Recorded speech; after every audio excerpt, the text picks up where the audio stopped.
As Kohli was caught by Gigisa Rabada on the boundary edge after a masterful 76, I couldn't help but think India missed Cheteshwar Pujara, and that maybe they cut his test career too short. Pujara over the last decade has been India's wall, and has played some memorable knocks in foreign conditions, perhaps without getting the number of hundreds that would have sealed his place, especially in the last few years. Pujara would have allowed India to soak up the early overs of the new ball and allow stroke makers like Gill, Kohli and KL Rahul to flourish later in the innings. Furthermore, Pujara isn't adverse to a big score himself, so the question is, did India drop Pujara too quickly? The reasons Pujara got dropped can be summarised by the following. 1. A poor run. Since December 2019, he has averaged 29.69 from 28 tests, with a single 100, which for a player of his standard isn't anywhere near good enough.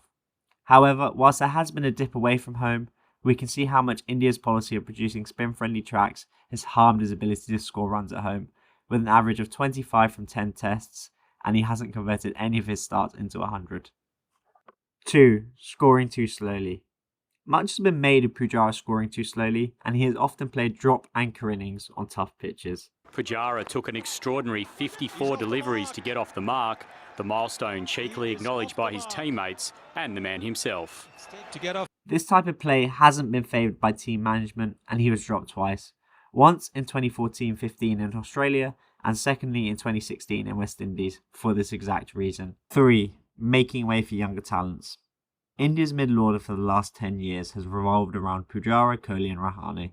They may not have been as successful stats-wise as the Dravid Tendulkar-Lakshman vintage, nonetheless they have provided solid contributions both at home and abroad. However, management may feel it's time to allow the next generation of players to come through.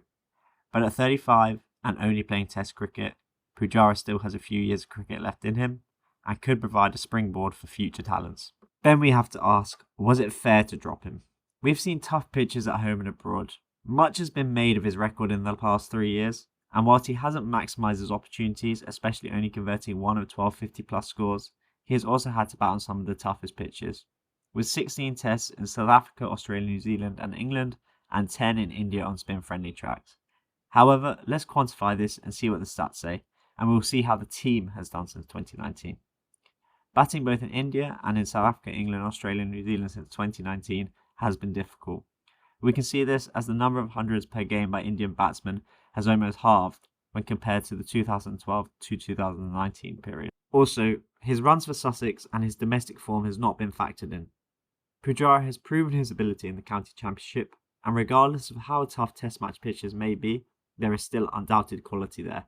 Averaging 54 for Sussex surely outweighs ODI runs in India which players like Shreyas Iyer have produced. Lastly, there is a lack of credit for his underrated contributions. As we mentioned earlier, his lack of scoring intent has often been labelled as a criticism.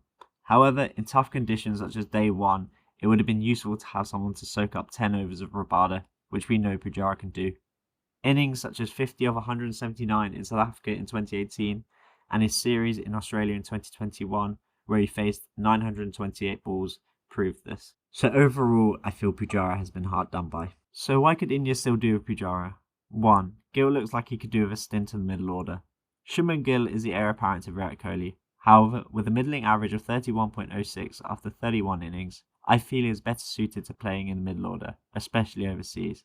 Perhaps he should be plying his trade at 5 or 6 where batting is typically easier and work his way up the order, which players like Pujara and Kohli themselves did. 2. Shreyas Iyer's poor technique.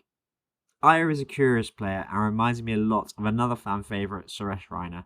Whilst he may bully spin on turning pitches, I don't think anyone can say confidently he has an all-round game that Test cricket demands.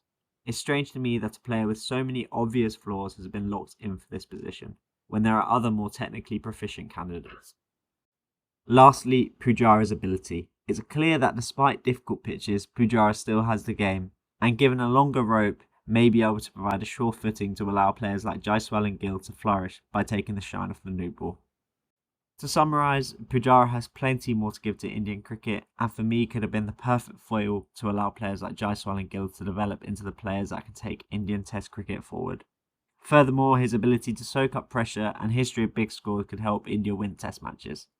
Unless there is someone in domestic cricket who is knocking down the door, I would persevere with Pujara, and India may just see that reaps rewards in the long term.